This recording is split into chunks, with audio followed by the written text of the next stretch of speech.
কোরআন এবং সুন্নায় এ ধরনের অসংখ্য সান্ত্বনার বাণী, প্রেরণার বাণী, উৎসাহের বাণী আল্লাহ রাব্বুল আলামিন দিয়েছেন। তার মধ্যে একটি হলো আল্লাহ রাব্বুল আলামিন অনেক জায়গায় বলেছেন, ওয়ালা তাহজান, তুমি কোনো বিষয় নিয়ে খুব টেনশন ফিল করো না, খুব দুশ্চিন্তায় থাকো না, বিষয়টাকে আল্লাহর উপর ভরসা করো, তাহলেই তোমার জন্য বিষয়গুলি আল্লাহ সহজ করে দেবেন। আল্লাহ রাব্বুল আলামিন কতই না সুন্দরভাবে বলছেন, ওয়াসবির ওয়ামা সাবরুকা ইল্লা বিল্লাহ, ওয়াসবির, ধৈর্য ধারণ করো, আর তোমার ধৈর্য হবে শুধুমাত্র আল্লাহর উপর আস্থা রেখেই, আল্লাহর উপর ভরসা করেই হবে তোমার ধৈর্য। ওয়ালা তাহজান আলাইহিম, যারা তোমার বিপক্ষে অনেক কিছু করার চেষ্টা করে তাদের নিয়ে তুমি এত টেনশন ফিল করো না, এত দুশ্চিন্তা বোধ করো না। ওয়ালা তাকু ফি দাইকিম মিম্মা ইয়ামকুরুন, তারা যাই তোমার বিরুদ্ধে ষড়যন্ত্র করুক না কেন, তুমি এ নিয়ে খুব সংকীর্ণতা বোধ করো না, খুব দুশ্চিন্তায় থাকো না, কারণ আল্লাহ রাব্বুল আলামিনের চেয়ে ষড়যন্ত্র দূরকারী আর কেউ বড় নয়। আল্লাহ বলছেন, ও মাকারু ও মাকারাল্লাহ ওয়াল্লাহু খায়রুল মাকিরিন, তারা ষড়যন্ত্র করে আর আল্লাহ তাদের ষড়যন্ত্রকে নস্যাৎ করেন, আর আল্লাহই হলেন সর্বশ্রেষ্ঠ মানুষের ষড়যন্ত্র দূর করার ক্ষেত্রে। সম্মানিত সমবেত মুসল্লিবৃন্দ, যখন আল্লাহকে এভাবেই বিশ্বাস করব, আল্লাহর উপর এভাবে আস্থা রাখব, নিশ্চয়ই আল্লাহ আমার সেই সমস্যাগুলিকে সহজ করে দেবেন, এতে কোনো সন্দেহ নেই। সন্দেহ হলো আমার বিশ্বাসে, সন্দেহ হলো আমার ঈমানে, সন্দেহ হলো আমার তাওয়াক্কুলে, সন্দেহ হলো আমার আল্লাহর প্রতি ভরসায়। এই সন্দেহ মুক্ত যখন এই আমার তাওয়াক্কুলকে করতে পারবো, সন্দেহ মুক্ত যখন আমার ঈমানকে করতে পারবো, সন্দেহ মুক্ত যখন আমার ভরসাকে করতে পারবো, তখন আল্লাহকে আমি আমার সাহায্যকারী হিসাবে সর্বদাই পাবই পাবো ইনশাআল্লাহ। আল্লাহ আমাদেরকে সেই ধরনের দৃঢ় ঈমান ও মজবুত ঈমানের অধিকারী হওয়ার তৌফিক দান করুন। সম্মানিত সমবেত মুসলিমবৃন্দ, আল্লাহ রাসূল সাল্লাল্লাহু আলাইহি ওয়াসাল্লাম কতই না সুসংবাদ দিয়েছেন। সহিহ মুসলিমের হাদিস 2999 নম্বর হাদিস, সাহাবী সুহাইব রাদিয়াল্লাহু আনহু বর্ণনা করছেন, রাসূল সাল্লাল্লাহু আলাইহি ওয়াসাল্লাম বলেন, আজাবান লিআমরিল মুমিন ওয়া ইন্না আমরাহু কুল্লাহু খায়র, বললেন আশ্চর্য বিষয়, মুমিনের কাজগুলি, মুমিনের অবস্থাটা খুবই আশ্চর্যজনক। ওয়া আন্না আমরাহু কুল্লাহু খায়র, একজন প্রকৃত মুমিনের সব কাজগুলি হবে ভালো, কখনো তার মাঝে খারাপ বলতে কিছুই নাই, কোনোভাবে খারাপ আসবে না। কেমনে? বিপদে আপদে সুখে শান্তিতে সবসময় তার ভালো। কেমনে? বললেন, ওয়ালাইসা যালিকা লিআহাদিন ইল্লা লিল মুমিন, আর এই অবস্থাটা শুধু মুমিনেরই হতে পারে, অন্য কারো হতে পারে না। কিভাবে?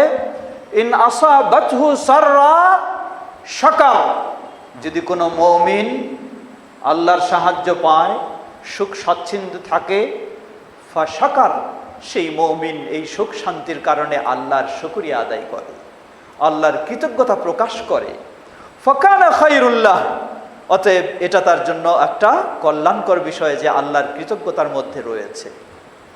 ওয়া ইন আসাবাতহু দাররা সাবার, আর এই মুমিন যদি বিপদগ্রস্ত হয় তাহলে সে আল্লাহর উপর ভরসা রেখে ধৈর্য ধারণ করে, আল্লাহর উপর আস্থা রেখে ধৈর্যের পরিচয় দেয়। ফাকানা খায়রাল্লাহ, সুতরাং এই ধৈর্য ধারণ করাটা, আল্লাহর উপর আস্থা রেখে ধৈর্যের সাথে সময় অতিক্রম করাটাও তার জন্য হলো কল্যাণকর। অতএব মুমিন কখনো সে খারাপের মধ্যে নেই, মুমিন বিপদে হলেও সে ভালোর মধ্যে, সে আপদে হলেও সে ভালোর মধ্যে, সেই হলো প্রকৃত মুমিন। বিপদে সেই শান্তিতে আল্লাহর কৃতজ্ঞতা প্রকাশ করে, আর অশান্তিতে আল্লাহর উপর, ভাগ্যের উপর ঈমান এনে ধৈর্য ধারণ করে। আল্লাহ আমাদেরকে এমনই কল্যাণকামী মুমিন হওয়ার তৌফিক দান করুন। সম্মানিত সমবেত মুসল্লিবৃন্দ, এজন্য মনে রাখতে হবে তাকদীরের প্রতি ঈমান, এটি একটি অত্যন্ত গুরুত্বপূর্ণ বিষয়। সাহাবী আব্দুল্লাহ ইবনে ওমর রাদিয়াল্লাহু আনহু যারা তাকদীরের প্রতি দুর্বল, তাদের প্রতিবাদ করে শক্ত করে বলছেন ওয়াল্লাযী ইয়াহলিফু বিহি আব্দুল্লাহ ইবনে ওমর, সেই সত্তার কসম করে আব্দুল্লাহ ইবনে ওমর বলে, লাউ আন্না লিআহাদিহিম মিথলা উহুদিন যাহাবা, সেই তাকদীর অস্বীকারী ব্যক্তিরা বা তাকদীরের প্রতি যাদের পূর্ণ ঈমান নেই, এমন ব্যক্তিরা তাদের যতই সালাত সিয়াম ইত্যাদি ইবাদত থাকুক না কেন, এমন কি তারা সেই উহুদ পাহাড়ের পরিমাণ স্বর্ণ যদি আল্লাহর পথে ব্যয় করে, মা কাবিলাল্লাহু মিনহু হাত্তা ইউমিনা বিল কদর, আল্লাহ সেই উহুদ পাহাড়ের পরিমাণ স্বর্ণ ব্যয় করলেও তার এই দান আল্লাহ কবুল করবেন না যতক্ষণ না তাকদীরের প্রতি পরিপূর্ণ ঈমান আনে। সম্মানিত সমবেত মুসল্লিবৃন্দ, তাকদীরের প্রতি ঈমান এর দুটি দিক, একটি হলো কল্যাণে, আরেকটি হলো অকল্যাণে। আপনার জীবনে কল্যাণ পাচ্ছেন, ব্যবসায় লাভ হচ্ছে, চাকরিতে উন্নতি হচ্ছে, পরিবারেও সব কিছু সুন্দর হচ্ছে, আপনার তো খুব কষ্টের বিষয় নেই, আরামেই আছেন, তাকদীরে বিশ্বাস করাটা খুব সহজ আপনার জন্য। কিন্তু যখন ব্যবসা দিন দিন মন্দার দিকে যাচ্ছে, চাকরির অবস্থাও ভালো হচ্ছে না, পরিবারেও বিভিন্ন সমস্যা লেগেই আছে, তখন কিন্তু তাকদীরের প্রতি বিশ্বাস করাটা বা স্থাপন আশার তাকদীরের উপরে দৃঢ় থাকাটা খুব কঠিন হয়ে যায়।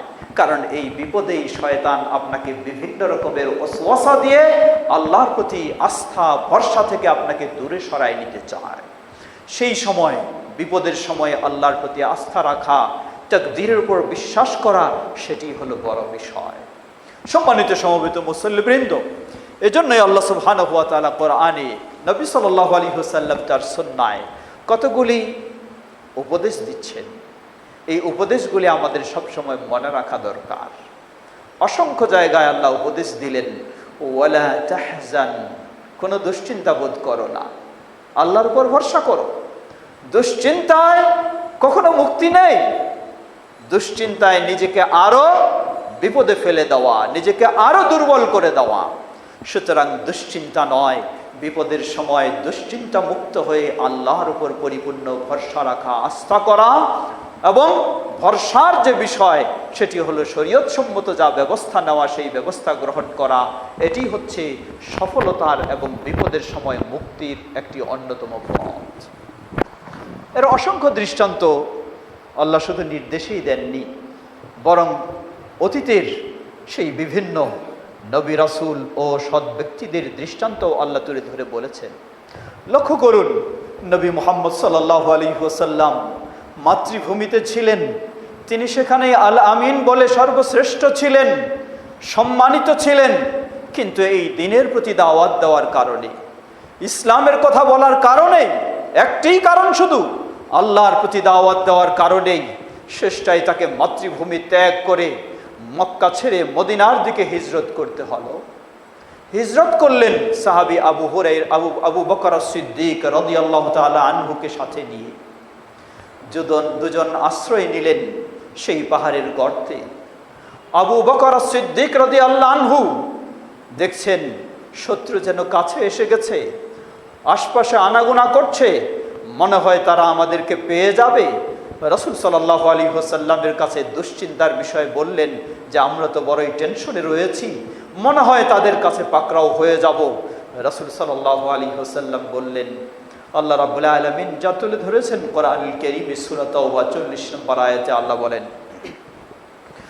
ইয হুমা ফিল গারি ইয ইয়াকুলু লিসাহিবিহি লা তাহজান ইন্নাল্লাহা মা'ানা ফাআনজালাল্লাহু সাকিনাতাহু আলাইহি ওয়া আইয়াদাহু বিজুনুদিন লাম তারাউহা। আল্লাহ বলছেন, স্মরণ করো সেই সময়ের কথা যখন তারা শুধু দুজনেই গর্তে আশ্রয় নিয়েছিলেন।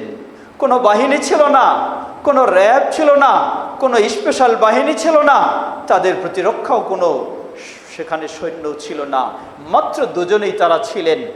একজন বললেন, নবী সাল্লাল্লাহু আলাইহি ওয়াসাল্লাম আবু বকর রাদিয়াল্লাহু আনহুকে জবাব দিলেন, বললেন, লা তাহজান, তুমি দুশ্চিন্তা করো না, কোনো টেনশন করো না, কোনো ভীত হইও না।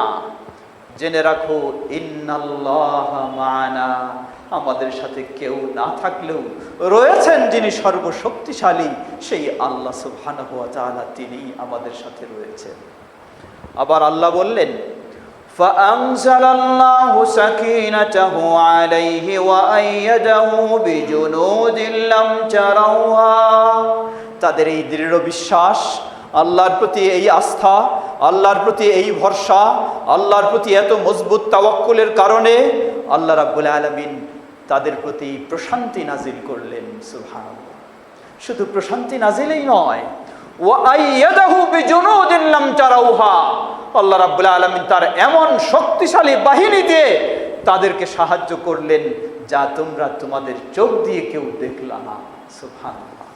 এমনই ভাবেই আল্লাহর উপর আস্থা রাখলে, আল্লাহর উপর ভরসা রাখলে, আল্লাহর সাহায্যের উপর নির্ভরশীল হলে এভাবেই সাহায্য, গায়েবী মদদ এভাবেই পাওয়া যায়।